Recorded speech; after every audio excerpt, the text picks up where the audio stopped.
मुरली का सार मीठे बच्चे, सबसे बड़ी बीमारी देह अभिमान की है। इससे ही डाउनफॉल हुआ है।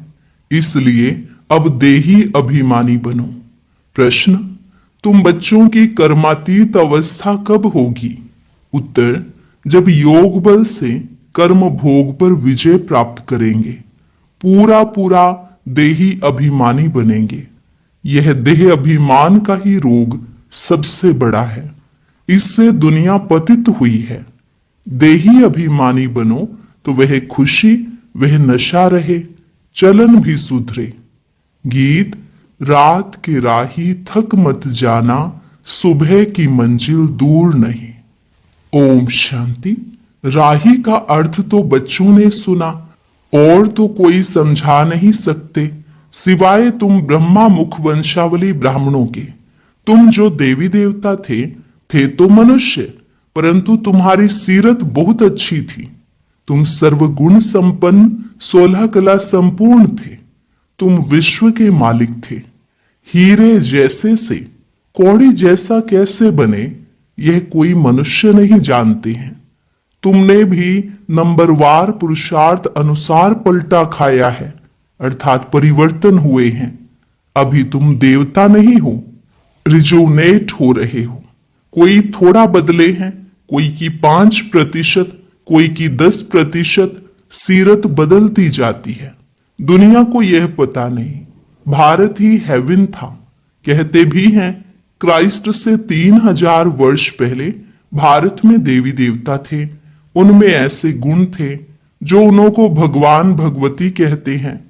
अभी तो वह गुण है नहीं, मनुष्यों की समझ में नहीं आता। भारत जो इतना साहूकार था, उनका फिर डाउनफॉल कैसे हुआ, वह भी बाप ही बैठ समझाते हैं। तुम भी समझा सकते हो जिनकी सूरत सुधरी है। बाप कहते हैं, बच्चे तुम देवी देवता थे तो आत्म अभिमानी थे। फिर जब रावण राज्य शुरू हुआ तो देह अभिमानी बन पड़े हो। यह देह अभिमान की सबसे बड़ी बीमारी तुमको लग पड़ी है। सतयुग में तुम आत्म अभिमानी थे, बहुत सुखी थे। किसने तुमको ऐसा बनाया, यह कोई भी नहीं जानते। बाप बैठ समझाते हैं तुम्हारा डाउनफॉल क्यों हुआ। अपने धर्म को भूल गए हो। भारत वर्थ नॉट ए पेनी बन गया। उसका मूल कारण क्या है? देह अभिमान। यह भी ड्रामा बना हुआ है। मनुष्य यह नहीं जानते कि भारत इतना साहूकार था, फिर गरीब कैसे बना। हम आदि सनातन देवी देवता धर्म के थे, फिर हम कैसे धर्म भ्रष्ट कर्म भ्रष्ट बने। बाप समझाते हैं, रावण राज्य होने से तुम देह अभिमानी बने तो तुम्हारा यह हाल होने लगा। सीढ़ी भी दिखाई है कैसे डाउनफॉल हुआ। वर्थ नॉट ए पेनी का भी मुख्य कारण देह अभिमान है। यह भी बाप बैठ समझाते हैं। शास्त्रों में कल्प की आयु लाखों वर्ष लगा दी है। आजकल समझदार हैं क्रिश्चियन लोग, वो भी कहते हैं क्राइस्ट से 3000 वर्ष पहले पैराडाइज था। भारतवासी यह समझ नहीं सकते कि प्राचीन भारत ही था जिसको स्वर्ग हेवन कहा जाता है। आजकल तो भारत की फुल हिस्ट्री ज्योग्राफी को कोई जानते ही नहीं है। थोड़े बच्चों में थोड़ा ज्ञान है तो देह अभिमान आ जाता है। समझते हैं हमारे जैसा कोई है नहीं। बाप समझाते हैं भारत की ऐसी दुर्दशा क्यों हुई। बापू गांधी भी कहते थे, पतित पावन आओ आकर राम राज्य स्थापन करो। आत्मा को जरूर कभी बाप से सुख मिला है तो पतित पावन को याद करते हैं। बाप समझाते हैं हमारे बच्चे जो शूद्र से बदल ब्राह्मण बनते हैं, वह भी पूरा देही अभिमानी नहीं बनते हैं। घड़ी घड़ी देह अभिमान में आ जाते हैं। यह है सबसे पुराना रोग जिससे यह हाल हुआ है। देही अभिमानी बनने में बड़ी मेहनत है। जितना देही अभिमानी बनेंगे उतना बाप को याद करेंगे। फिर अथाह खुशी रहनी चाहिए। गाया जाता है, परवाह थी पार ब्रह्म में रहने वाले परमेश्वर की वह मिल गया, उससे 21 जन्म का वर्षा मिलता है। बाकी क्या चाहिए? तुम सिर्फ देही अभिमानी बनो, मामेकम याद करो। भल गृहस्थ व्यवहार में रहो, सारी दुनिया देह अभिमान में है। भारत जो इतना ऊंच था, उसका डाउनफॉल हुआ है। हिस्ट्री ज्योग्राफी क्या है यह कोई बता न सके। यह बातें कोई भी शास्त्रों में नहीं है। देवताएं आत्म अभिमानी थे, जानते थे एक देह को छोड़ दूसरी लेनी है। परमात्म अभिमानी नहीं थे। तुम जितना बाप को याद करेंगे, देही अभिमानी रहेंगे, उतना बहुत मीठा बनेंगे। देह अभिमान में आने से ही लड़ना झगड़ना बंदरपना आ जाता है। यह बाप समझाते हैं, यह बाबा भी समझ रहे हैं। बच्चे देह अभिमान में आकर शिव बाबा को भूल जाते हैं। अच्छे अच्छे बच्चे देह अभिमान में रहते हैं, देही अभिमानी बनते ही नहीं है। तुम कोई को भी यह बेहद की हिस्ट्री ज्योग्राफी समझा सकते हो। बरोबर सूर्यवंशी चंद्रवंशी राजधानी थी। ड्रामा का किसको भी पता नहीं है। भारत जो इतना गिरा, डाउनफॉल की जड़ है देह अभिमान। बच्चों में भी देह अभिमान आ जाता है। यह नहीं समझते कि हमको डायरेक्शन कौन देते हैं। हमेशा समझो, शिव बाबा कहते हैं। शिव बाबा को याद न करने से ही देह अभिमान में आ जाते हैं। सारी दुनिया देह अभिमानी बन गई है। तब बाप कहते हैं मामेकम याद करो, अपने को आत्मा समझो। आत्मा इस देह द्वारा सुनती है, पार्ट बजाती है। बाप कितना अच्छी रीति समझाते हैं। भल भाषण तो बहुत अच्छा कर लेते हैं, परंतु चलन भी तो अच्छी चाहिए ना। देह अभिमान होने के कारण फेल हो जाते हैं। वह खुशी व नशा नहीं रहता है। फिर बड़े विकर्म भी उनसे होते हैं, जिस कारण बड़े दंड के भागी बन पड़ते हैं। देह अभिमानी बनने से बहुत नुकसान पाते हैं, बहुत सजा खानी पड़ती है। बाप कहते हैं यह गॉडली वर्ल्ड गवर्नमेंट है ना। मुझ गॉड की गवर्नमेंट का राइट हैंड है धर्मराज। तुम अच्छे कर्म करते हो तो उनका फल अच्छा मिलता है, बुरे कर्म करते हो तो उनकी सजा खाते हो। सब गर्भ जेल में भी सजाएं खाते हैं। उस पर भी एक कहानी है। यह सब बातें इस समय की हैं। महिमा एक बाप की है, दूसरे कोई की महिमा है नहीं। इसलिए लिखा जाता है त्रिमूर्ति शिव जयंती वर्थ डायमंड। बाकी सब है वर्थ कौड़ी। सिवाय शिव बाबा के पावन कोई बना न सके। पावन बनते हैं फिर रावण पतित बनाते हैं, जिस कारण सब देह अभिमानी बन पड़े हैं।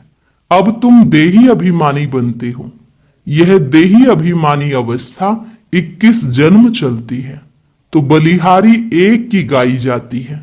भारत को स्वर्ग बनाने वाला शिव बाबा है। यह किसको पता नहीं है कि शिव बाबा कब आया। उनकी हिस्ट्री तो पहले पहले चाहिए। शिव कहा ही जाता है परम पिता परमात्मा को। तुम जानते हो देह अभिमान के कारण डाउनफॉल होता है। ऐसा हो तब तो बाप आए राइज करने। राइज और फॉल, दिन और रात, ज्ञान सूर्य प्रगटा, अज्ञान अंधेर विनाश। सबसे जास्ती अज्ञान है यह देह अभिमान। आत्मा का तो किसको पता नहीं है। आत्मा सो परमात्मा कह देते हैं तो कितने पाप आत्मा हो गए हैं। इसलिए डाउनफॉल हुआ है।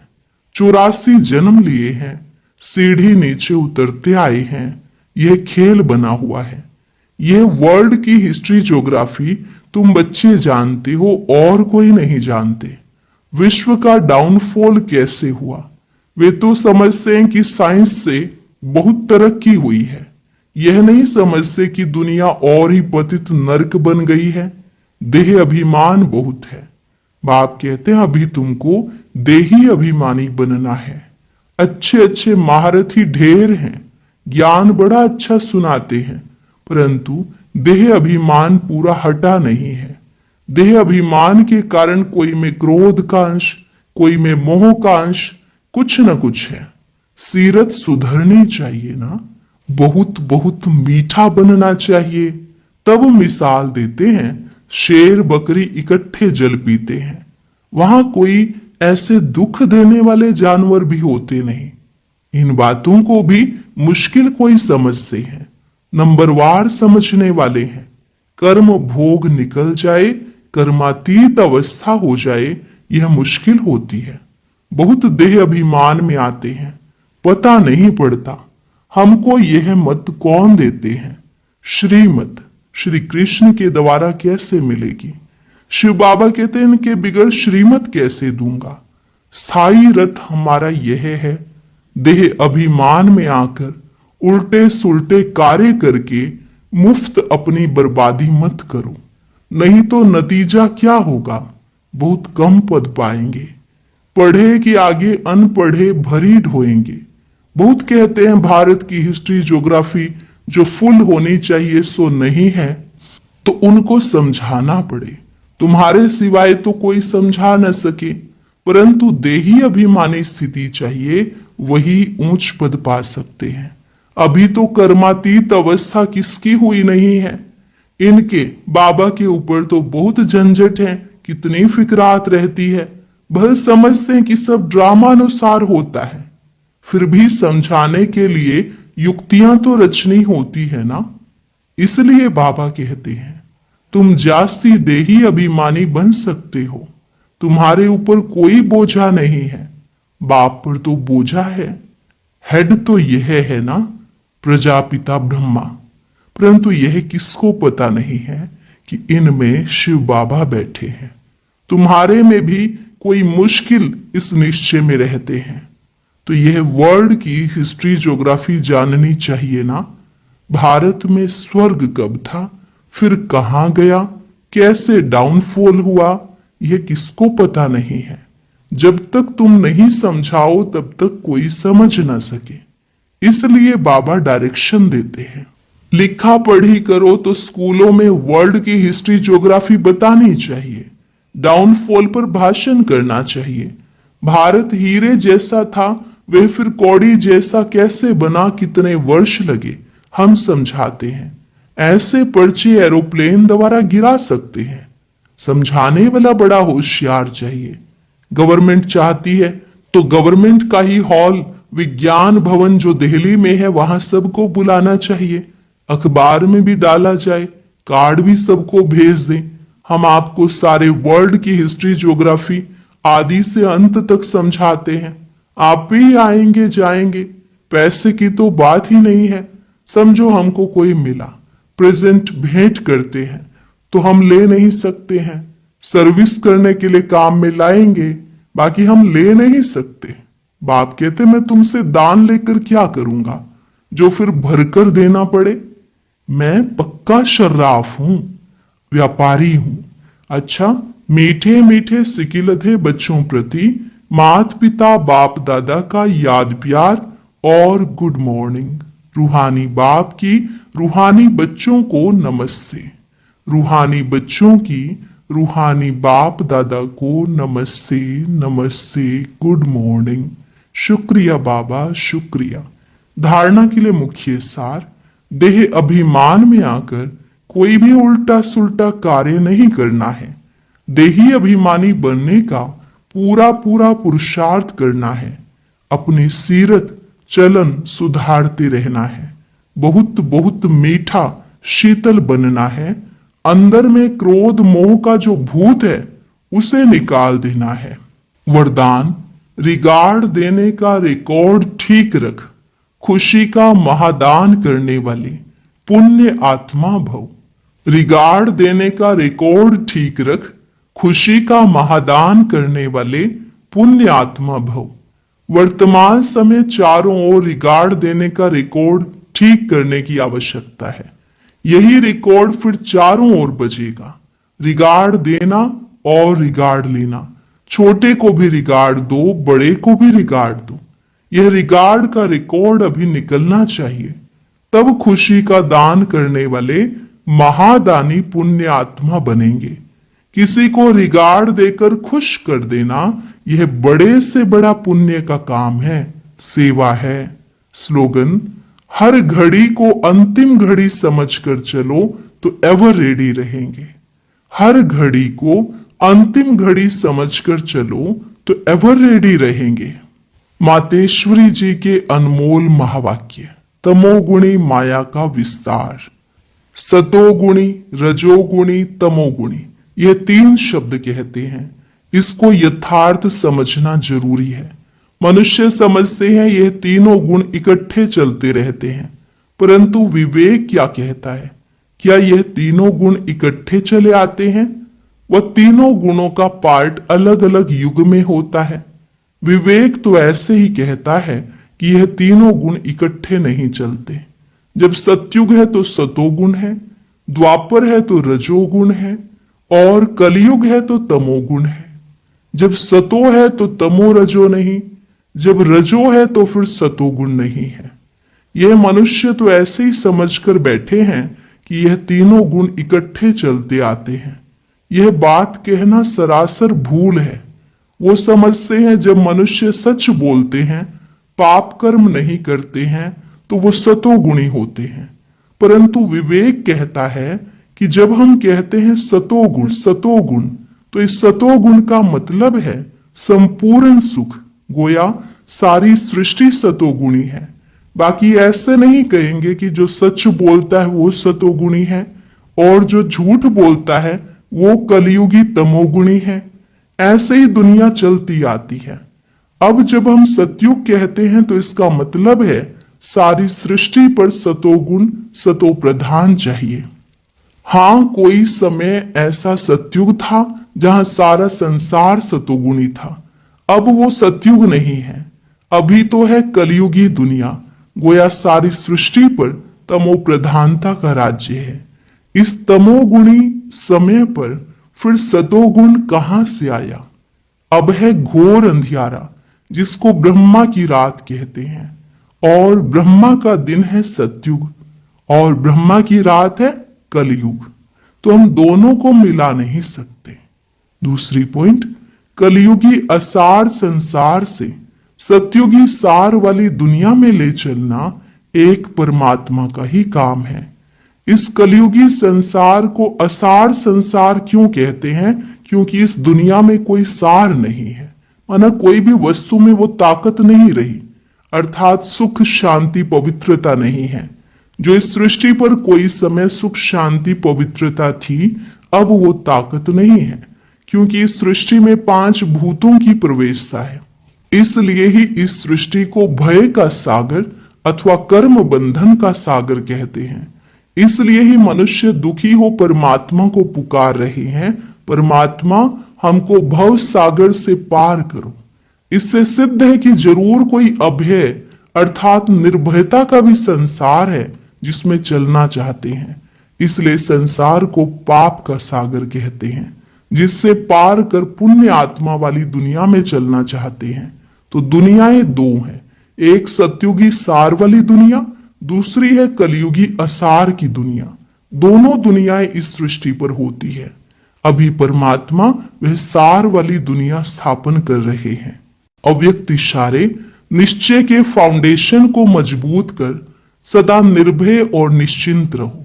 जैसे ज्ञान की सब्जेक्ट है, वैसे सेवा की भी सब्जेक्ट है। जो इसमें फेथफुल निश्चय बुद्धि है, वही नंबर आगे जा सकते हैं। सुबह से रात तक अपना फिक्स प्रोग्राम डेली डायरी बनाओ, क्योंकि जिम्मेवार आत्माएं हो, रिवाजी आत्माएं नहीं, विश्व कल्याणकारी आत्माएं हो। तो जो जितना बड़ा आदमी होता है, उनकी दिनचर्या सेट होती है।